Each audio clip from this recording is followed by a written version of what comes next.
بسم اللہ الرحمن الرحیم۔ السلام علیکم، آپ سب کو B2 چینل پہ خوش آمدید۔ میری آج کی ویڈیو انفیکشس مونونیوکلیوسس کی بیماری کے متعلق ہے، جس کو کسنگ ڈیزیز بھی کہا جاتا ہے۔ اس کا جو وائرس ہے وہ سلائیوا سے یعنی تھوک کے ذریعے ٹرانسمٹ ہوتا ہے، اور اسی وجہ سے یہ یعنی کسنگ سے یہ ایک سے دوسرے کو لگ سکتی ہے بیماری۔ لیکن کسنگ کے علاوہ یہ اگر کوئی جو انفیکٹڈ پیشنٹ ہے وہ کھانسی کرے یا چھینک مارے تو اس سے بھی ہو سکتی ہے، یا پھر دوسری صورت یہ بھی ہو سکتی ہے کہ اگر وہ اپنا جس سے گلاس وغیرہ جس سے پانی پیا ہے وہ یا برتن جو کھانے کے ہیں اس میں سے کھانا کھایا ہے اور وہ دوسرا بندہ اس کے ساتھ شیئر کر رہا ہے تو پھر یہ ٹرانسمٹ ہو سکتی ہے۔ یہ اس طرح زیادہ اتنی کانٹیجیس نہیں ہے، لیکن ظاہر ہے ایک سے دوسرے کو یہ لگ سکتی ہے۔ لیکن جیسے زکام نزلہ زکام ہوتا ہے وہ جلدی وہ لگتا ہے اور زیادہ رسک ہوتا ہے دوسروں کو، تو یہ اتنا زیادہ اس کا مطلب ایک سے دوسرے کو یہ ٹرانسمٹ ہو سکتی ہے جیسے میں نے بتایا پہلے، لیکن اتنی زیادہ یہ کنٹیجیس نہیں ہے۔ اور اس میں جو مطلب عام طور پہ جو ینگسٹر ہیں ایڈولسنٹس ہیں وہ اس مرض کا شکار ہوتے ہیں، اور جو چھوٹے بچے بھی اس کا شکار ہو سکتے ہیں، لیکن ان کی جو سمٹم عام طور پہ اس کی کم ہوتی ہیں۔ اور اس میں ایک چیز خیال رکھنے کی ضرورت ہے، ویسے تو یہ اتنی زیادہ ڈینجرس بیماری نہیں ہے، لیکن ایک اس کی کمپلیکیشن ہے، کچھ کیسز میں ریئر کیس میں ہو جاتی ہے کہ یہ جو نا آپ کی جو تلی ہے وہ بڑھ جاتی ہے اور اس کا رپچر ہونے کا خطرہ ہے، تو وہ اس کی ایک کمپلیکیشن جو خطرناک ہو سکتی ہے اس کا آپ ذہن میں رکھیں۔ اور اس کے لیے آپ ریسٹ اور جو ایڈیکیٹ فلوئڈز جو ہے نا وہ مطلب ڈی ہائیڈریشن سے بچنے کے لیے وہ لیں، اس سے پھر اس کی ریکوری جو ہے نا وہ جلدی انشاءاللہ ہو جائے گی۔ اب اس کی سمٹمز کی طرف آتے ہیں، سائنس اینڈ سمٹمز کے متعلق۔ تو اس میں یہ ایک تو یہ کہ بندے کو فٹیگ ہوتی ہے، مطلب بہت تھکان محسوس ہوتی ہے، پھر یہ کہ انسان کا گلا خراب ہو سکتا ہے، اور عام طور پہ یہ مس ڈائگنوز بھی ہو جاتا ہے کہ ڈاکٹر یہ سمجھ لیتے ہیں کہ یہ جو ہے نا ہو سکتا ہے اسٹریپٹوکوکل بیکٹیریا کی وجہ سے گلا خراب ہو، جو کافی وہ پہلے میں نے ڈسکس کر چکا ہوں۔ کل میں نے ٹونسلائٹس کے بارے میں ویڈیو بنائی تھی پرسوں، تو وہ جو اس کا بیکٹیریا کیونکہ اس کی جو سمٹم سملر ہو سکتی ہیں تو کبھی کبھی یہ مطلب مس ڈائگنوز ہو سکتی ہے۔ لیکن یہ یاد رکھیں کہ یہ جو ہے نا یہ جو ڈیزیز ہے انفیکشس مونونیوکلیوسس یہ وائرس کی وجہ سے ہوتی ہے، بیکٹیریا کی وجہ سے نہیں ہو سکتی۔ اور اس کے ساتھ ساتھ بخار بھی ہو سکتا ہے۔ پھر یہ نا کہ آپ کی جو لمف نوڈز ہیں گلے کی وہ سوئی سکتی ہیں، اور آرم پٹ کی مطلب جو ہے نا بغلوں کی لمف نوڈ سوئی سکتی ہیں۔ پھر آپ کے ٹونسل بڑھ سکتے ہیں، اور ٹونسلائٹس کا بھی ایک طرح کی یہ ریزن ہو سکتی ہے۔ ٹونسلائٹس پہ میں ویڈیو بنا چکا ہوں، اس میں نے اس بیماری کا تھوڑا سا ذکر بھی کیا تھا، انفیکشس مونونیوکلیوسس۔ تو آج میں اس بیماری پہ یہ ویڈیو بنا رہا ہوں۔ اس کے ساتھ ساتھ سر درد ہو سکتا ہے، اور تھوڑی بہت ریش بھی ہو سکتی ہے اسکن پہ۔ پھر یہ ہے کہ جو سپلین جو ہے جیسے میں نے بولا تلی اس کے ساتھ تھوڑی بڑھ سکتی ہے، اور وہ سافٹ سی فیل ہوتی ہے۔ اس کا جو وائرس ہے اس کا جو انکوبیشن پیریڈ وہ ہوتا ہے کہ جب وائرس آپ کے اندر چلا جائے اور سمٹمز ہونے تک جو پیریڈ ہوتا ہے اس کو انکوبیشن پیریڈ کہتے ہیں۔ عام طور پہ 4 سے 6 ہفتے کا ہے، اور لیکن اگر بہت چھوٹے بچوں کو یہ لگ جائے تو اس کا انکوبیشن پیریڈ شارٹ بھی ہو سکتا ہے۔ اور جو اس کی جو فیور اور جو سور تھروٹ کی جو کمپلینٹس ہوتی ہیں وہ عام طور پہ 2 ہفتے کے اندر کم ہونا شروع ہو جاتی ہیں، لیکن جو اس کی تھکان ہے اور جو لمف نوڈ جو بڑی ہوتی ہیں اور جو سپلین جو ہے وہ بڑھ جاتی ہے وہ 5-6 ہفتے تک رہ سکتی ہے۔ تو یہ آپ اس کا دھیان رکھیں۔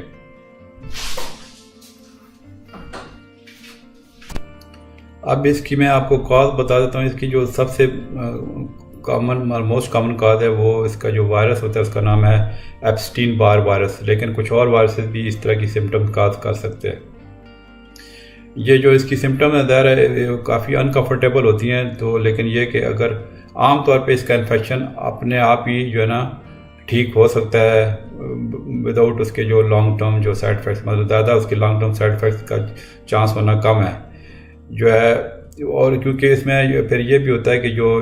ڈرٹس اس کا شکار ہوتے ہیں اس میں اس کی وائرس کے خلاف باڈی میں اینٹی باڈی بن جاتی ہیں، تو اس میں بعد میں ایک طرح کی امیونٹی پیدا ہو جاتی ہے، اور عام طور پہ یہ مونونیوکلیوسس جو ہے نا اس امیونٹی کی وجہ سے مطلب ایک دفعہ ہو جائے تو وہ دوبارہ نہیں ہوتی ہے۔ اب اس کی کمپلیکیشن میں آپ کو بتاتا ہوں. کمپلیکیشن جو ریئر جو کمپلیکیشن ہے اور جو ڈینجرس کمپلیکیشن ہے وہ یہ کہ جیسے میں نے شروع میں بولا کہ جو ہے اس میں تلی انسان کی بڑھ جاتی ہے, اور کچھ ایکسٹریم کیس میں جو ہے نا وہ تلی پھٹ بھی سکتی ہے, جس کی وجہ سے بہت زیادہ ایک دم شدید درد جو ہے نا, اور اچانک درد جو ہے نا آپ کی جو پیٹ میں کی جو لیفٹ سائڈ کی جو پیٹ کی جو لیفٹ اور اپر سائڈ ہے اس میں ایک دم سے شدید درد اٹھ سکتا ہے اگر تلی پھٹ جائے. تو اگر ایسے خدا نخواستہ اس طرح کی پرابلم ہو جائے تو آپ کو فوراً ایمرجنسی میں جانا چاہیے, کیونکہ اس میں پھر اگر وہ رپچر ہو جائے تو پھر سرجری کرانی پڑتی ہے. پھر یہ ہے کہ اس میں کچھ لیور کی پرابلم بھی ہو سکتا ہے, اس کی کمپلیکیشن ایپیٹائٹس بھی ہو سکتا ہے, یعنی مائلڈ ایک لیور کی انفلمیشن ہو سکتی ہے جس کی وجہ سے آپ کا تھوڑا بہت جانڈس بھی ہو سکتا ہے. تو یہ اس کی ایک اور کمپلیکیشن ہے. پھر لیس کامن کمپلیکیشن اس میں اور بھی یہ ہیں کہ انیمیا ہو سکتا ہے, مطلب جو اس کے ریڈ بلڈ سیل اور ہیموگلوبن کم ہو سکتا ہے باڈی میں, تو اس کی وجہ سے انیمیا ہو سکتا ہے. تھرومبوسائٹوپینیا یہ ہوتا ہے کہ آپ کے پلیٹلیٹس جو ہے کاؤنٹ ہیں وہ جو ہے کم ہو سکتے ہیں.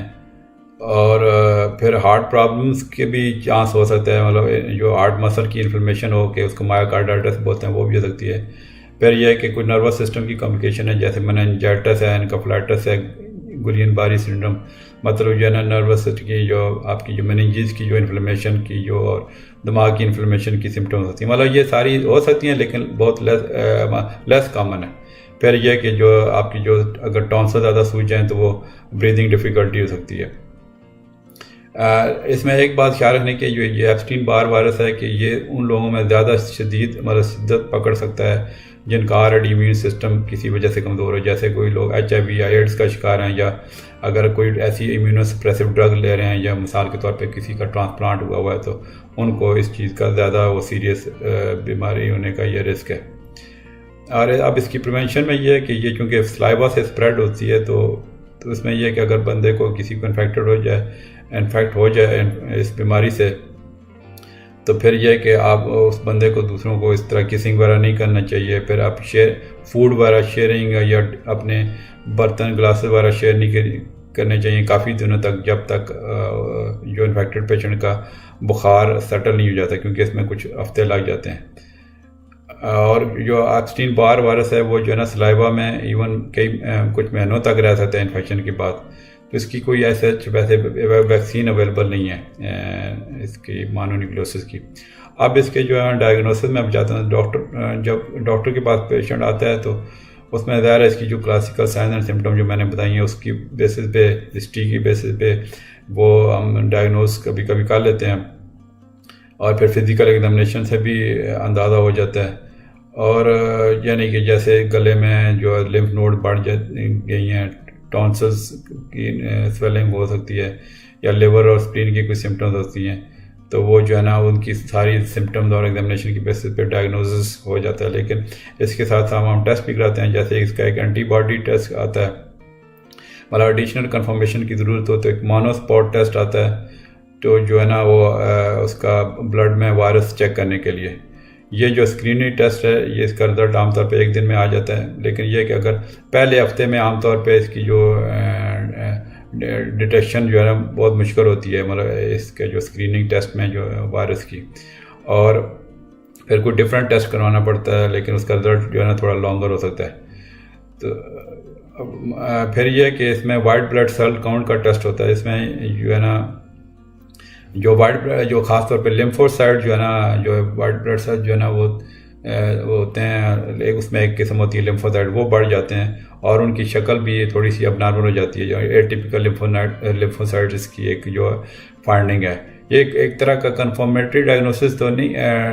بلڈ ٹیسٹ کا ڈائگنوسس تو نہیں ہے, لیکن ایک سجیسٹ کرتا ہے کہ یہ بندے کو انفیکشس مانونیوکلیوسس ہو گئی ہے. اب اس کی ٹریٹمنٹ پہ آ جاتے ہیں, کیونکہ یہ وائرل انفیکشن ہے, تو وائرل انفیکشن کی عام طور پہ کوئی خاص ٹریٹمنٹ اس طرح نہیں ہوتی کہ اینٹی وائرل ڈرگس کی مطلب دینا شروع کر دیں. تو اور پھر یہ کہ اینٹی بایوٹکس جو ہے نا اس میں وہ ظاہر ہے اس میں کام نہیں کرتی, کیونکہ یہ وائرل انفیکشن ہے. اور اس کی ٹریٹمنٹ یہ ہے کہ آپ زیادہ سے زیادہ اپنا خیال رکھیں, اور انف ریسٹ لیں, اور ہیلدی ڈائٹ لیں, اور فلوئڈ جو ہے نا پلنٹی آف فلوئڈ لیں, مطلب تاکہ ڈی ہائیڈریشن نہ ہو. اور کوئی over the counter pain reliever ہیں، مطلب پین جیسے مثال کے طور پہ فیور کو ٹھیک کرنے کے لیے جو آتی ہیں میڈیسن نارمل سی، وہ آپ لے سکتے ہیں۔ پھر میڈیکیشن میں یہ ہے کہ اگر لیٹ سے ہمیں سسپیشن ہو کہ سیکنڈری بیکٹیریل انفیکشن ہو جائے تو جو ہے نا، کیونکہ کبھی کبھی جو اسٹریپٹوکوکل جو ہے نا سور تھروٹ جو ہے، جس پہ میں نے ایک ٹونسلائٹس پہ ویڈیو بنائی ہوئی ہے، وہ اس کو بھی کمپنی کر دیتے ہیں، مطلب اس کی ایڈیشنل ایک کمپلیکیشن ہو سکتی ہے، یا پھر سائنس انفیکشن یا مطلب جو ہے ٹونسلس کا انفیکشن جو ہے نا وہ ہوتے ہیں، مطلب سور تھروٹ کے علاوہ ٹونسلس کا بھی جو ہے نا انوالو ہو سکتے ہیں۔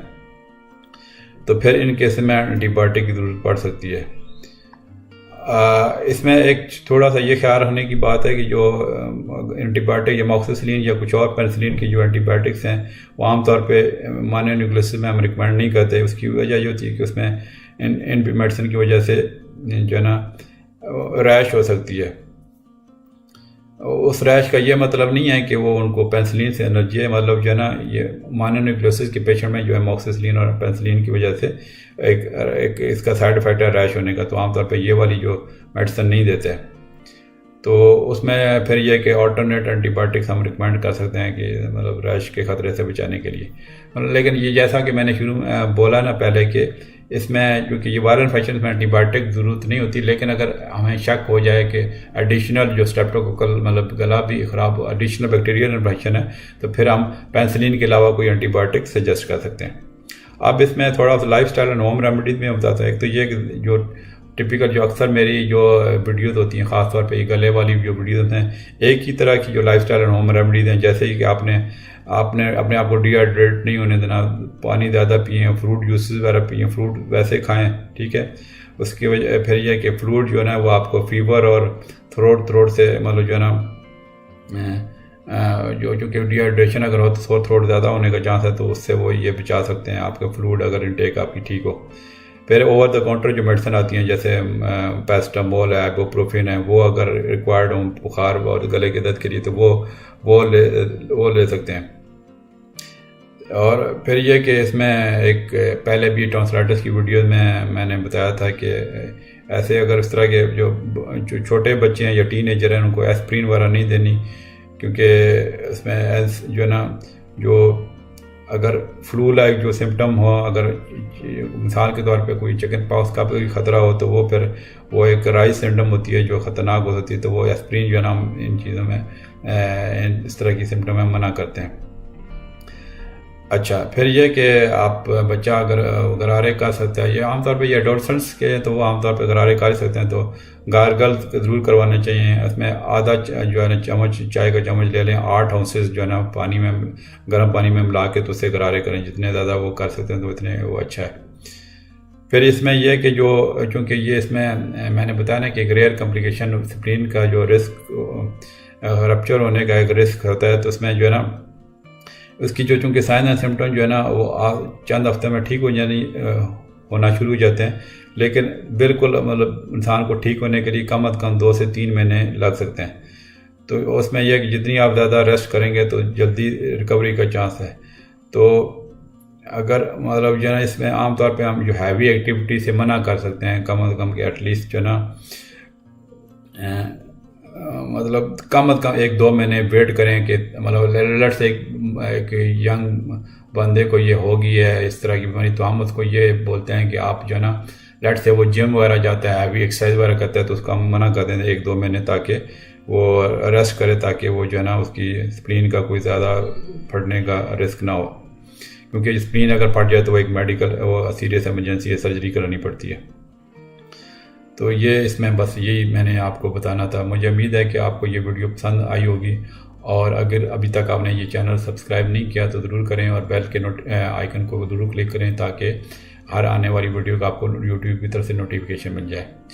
اور اگر آپ کو میری ویڈیو پسند آتی ہیں یا آپ کو لگتا ہے تھوڑا بہت آپ کو بینیفٹ مل رہا ہے تو ایک تو لائک کر دیا کریں، اس سے مجھے انکریجمنٹ ملے گی، اور پھر یہ کہ فیملی فرینڈ کے علاوہ آپ سوشل میڈیا جیسے فیس بک ٹویٹر کے ذریعے بھی آپ دوسروں سے شیئر کریں، کیونکہ اس میں یہ ہوگا کہ آپ زیادہ سے زیادہ انسانوں کو